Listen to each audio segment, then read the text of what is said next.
కూటమి ప్రభుత్వం తీసుకున్న పబ్లిక్ ప్రైవేట్ పార్ట్నర్షిప్ విధానం వలన రిజిస్ట్రార్ కార్యాలయానికి ప్రజలకు అనుసంధానంగా పనిచేసే డాక్యుమెంట్ రైటర్ల జీవితాలు రోడ్డు మీదకు వచ్చాయని కొరటిపాడు రిజిస్ట్రేషన్ అసోసియేషన్ సభ్యులు పి పూర్ణచంద్రరావు, కత్తి సాంబిరెడ్డి ఆవేదన వ్యక్తం చేశారు. కొరటిపాడు సబ్ రిజిస్ట్రార్ కార్యాలయం ఎదుట కొరటిపాడు రిజిస్ట్రేషన్ అసోసియేషన్ సంఘ సభ్యులు నిరసన వ్యక్తం చేశారు. ఈ సందర్భంగా వారు మీడియాతో మాట్లాడారు. గత ప్రభుత్వం కూడా సచివాలయాల్లో రిజిస్ట్రేషన్ పెట్టి విఫలమైందని గుర్తు చేశారు. లైసెన్స్ విధానం గతంలో ఉన్నదని, దస్తావేజు లేఖర్లకు ఎగ్జామ్ నిర్వహించి పాత లైసెన్స్ విధానాన్ని కొనసాగించాలని ఈ సందర్భంగా డిమాండ్ చేశారు. కార్యక్రమంలో కొరటిపాడు రిజిస్ట్రేషన్ అసోసియేషన్ సంఘ సభ్యులు పాల్గొన్నారు. మోతే వెంకటేశ్వరరావు, నేను ఇక్కడ కొరటిపాడు సబ్ రిజిస్ట్రార్ ఆఫీస్ ఎదురుగా డాక్యుమెంట్ రైటర్గా పనిచేస్తున్నాను. ఈరోజు ప్రభుత్వం ఏదైతే ఈ పీపీపీ విధానం తీసుకొని వచ్చిందో, ప్రభుత్వ పబ్లిక్ ప్రైవేట్ పార్ట్నర్షిప్తో ఒక కొత్త విధానాన్ని ఏదైతే తీసుకురాబోతుందో దీన్ని దస్తాలేఖరుల సంఘం నిర్ద్వందంగా ఖండిస్తుంది. దీనికి ముఖ్యంగా ప్రైవేటు వాళ్ళకి ఇవ్వడం అనేది మన ఆస్తులకి రక్షణ లేదు. ఇక్కడ మేము దస్తావేజు లేఖరులుగా ప్రతి ఒక్క దస్తావేజును చాలా చక్కగా చూసి ఇది కరెక్టేనా కాదా, ఈ సర్వే నెంబర్ బాగుందా లేదా, దీంట్లో డూప్లికేషన్స్ ఏమైనా ఉన్నాయా, ఇది లీగల్గా కరెక్టా కాదా అనేది మేము 50%, 60% మేమే దాన్ని స్క్రూటినీ చేసి ఇది బాగుంది అన్న తర్వాతనే లోపల చూపించి వాళ్ళకి ఎవరైతే ప్రజలకి వాళ్ళ ఆస్తుల రక్షణ కోసం మేము ఒక కొమ్ము కాస్తూ వాళ్ళ రక్షణకి మేము అడ్డుగోడలుగా నిలుస్తూ మనం వాళ్ళ ఆర్థిక పరిస్థితిని బాగుండేలా చూస్తాం. మేము వాళ్ళకి ఎక్కడ ఆస్తుల్లో ఒక జీవితంలో ఒకరు ఒక ఆస్తిని మాత్రమే కొనుక్కోగలుగుతారు. దాన్నే వాళ్ళు కరెక్ట్గా కొనుక్కోలేకపోతే, లేదా అది డూప్లికేషన్ అయితే, లేదంటే ఇంకా వేరే ఇబ్బందులు కనుక ఉంటే, లీగల్గా కరెక్ట్గా లేకపోతే వాళ్ళ జీవితం నాశనం అయిపోవడానికి ఇది కూడా ఒక కారణం అవుతుంది.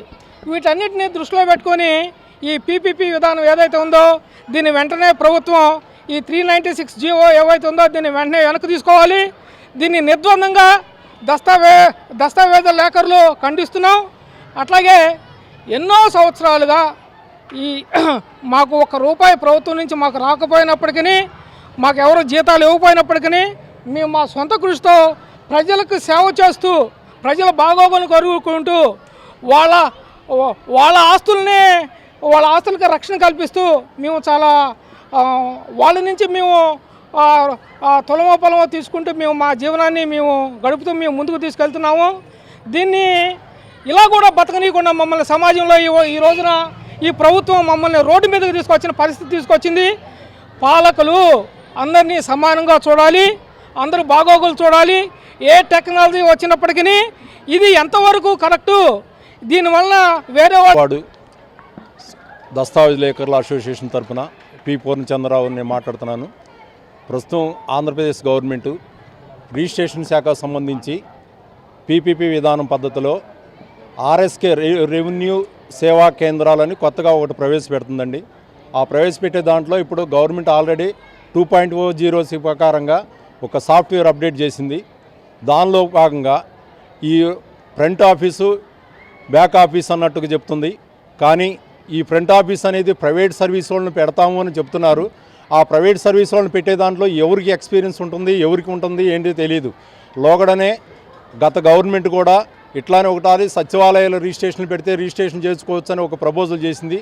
దానివల్ల చాలా నష్టం జరిగి ఆ డాక్యుమెంట్ అంటే రద్దు చేయాలంటే అది జిల్లా కలెక్టర్ గారి దగ్గరికి వెళ్ళటం, కోర్టుకి వెళ్ళటం, కోర్టు ద్వారా రిజిస్టర్ చేసిన వాటిని అన్నింటినీ రద్దు చేయించడం చాలా ఇబ్బందులు పడ్డారు. ఒక వ్యక్తి ఒక ఆస్తి కొనుక్కోవటం అంటే ఇందాక మా సోదరు దస్తావేజ్ లేఖరు చెప్పినట్టుగా ఆస్తి కొనుక్కోవటం అనేది చాలా విలువలతో కూడిన ఆస్తులు. అవి ఒక్కసారి కొనుక్కొని జాగ్రత్త భద్రపరచుకోవాలంటే చాలా ఇబ్బందులు లేకుండా జాగ్రత్త చూసుకొని చేసుకోవాలి.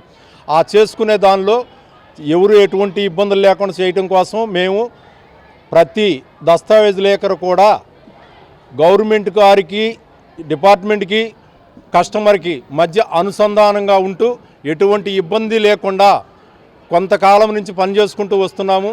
మాకు ఎటువంటి గవర్నమెంట్ వారు జీతభత్యాలతో సంబంధం లేకుండా ఒక రైటర్గా పనిచేసుకుంటూ వాళ్ళు ఇచ్చేదాన్ని రుసుముని పనిచేసుకొని వాళ్ళు ఇచ్చిన అమౌంట్ని కొంతపాతంగా తీసుకొని చేసుకుంటూ మా జీవనోపాధిని చేసుకుంటూ వ్యవహారం చేసుకుంటున్నాం. అలాంటి పరిస్థితుల్లో మా యొక్క ఉపాధిని భంగం కలిగే విధంగా గవర్నమెంటు రెవెన్యూ సేవా కేంద్రాలను కొత్తగా ప్రవేశపెడుతుంది. దానివల్ల మా యొక్క ఉపాధికి భంగం కలుగుతుంది. కావాలి అనుకుంటే మా దస్తావేజులేకరుల వల్ల ఏదో అన్యాక్రాంతం జరిగిపోతుంది, వ్యవస్థలో ఏదో లంచగొండితనం పెరిగిపోతుంది అని అంటున్నారు. అలాంటిది ఏమీ లేదండి. ఎవరు ఎక్కడ డిమాండ్ చేసేది ఏమి లేదు. వాళ్ళు ఇచ్చిన వాటికి మేము తీసుకొని పని చేసుకోవడం వాటికే మాకు జరుగుతుంది ఇంతకాలం నుంచి. మీకు కావాలనుకున్నప్పుడు అలాంటి విషయాల్లో వచ్చినప్పుడు ఒక గవర్నమెంట్ వారు ఒక సిస్టమేటిక్ పెట్టేసి లైసెన్స్ విధానం అనేది లోకల్ ఇదివరకు ఉందండి. 2000 సంవత్సరం దాకా లైసెన్స్